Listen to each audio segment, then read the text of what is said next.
भाजपने दबाव तंत्राचा वापर केला असं वक्तव्य शहाजी बापू पाटील यांनी केलेलं आहे। तर शहाजी बापू पाटील यांचं हे वक्तव्य, शहाजी बापूंच्या या वक्तव्यानंतर चंद्रशेखर बावनकुळेंनी प्रतिक्रिया दिली। आरोप प्रत्यारोप करण्यापेक्षा चांगल्या पद्धतीने निवडणुका लढू, महायुतीत सर्वजण एकच आहेत असं बावनकुळे म्हणाले।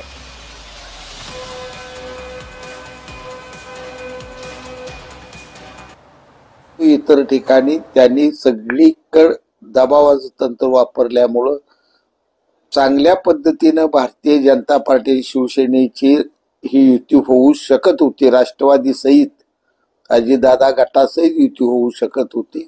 परंतु भाजपनं कसलाही आम्हाला प्रतिसाद न देता एकतर्फी सगळ्या निवडणुका लढवायचा घाट घातल्यामुळं दुर्दैवानं जिल्ह्यात सर्व बाजूला 2 ठिकाणी सोडून युती तुटली आणि सगळीकडे वेगवेगळ्या पद्धतीने निवडणुका लढवायला कार्यकर्ते सज्ज झालेले आहेत।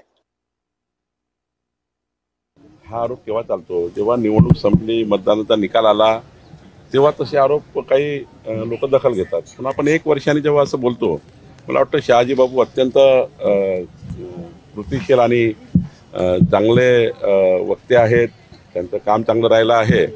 मला वाटतं निवडणुकीच्या प्रचार दरम्यान असे आरोप प्रत्यारोप करण्यापेक्षा मला वाटतं चांगल्या पद्धतीने आपण निवडणूक लढू।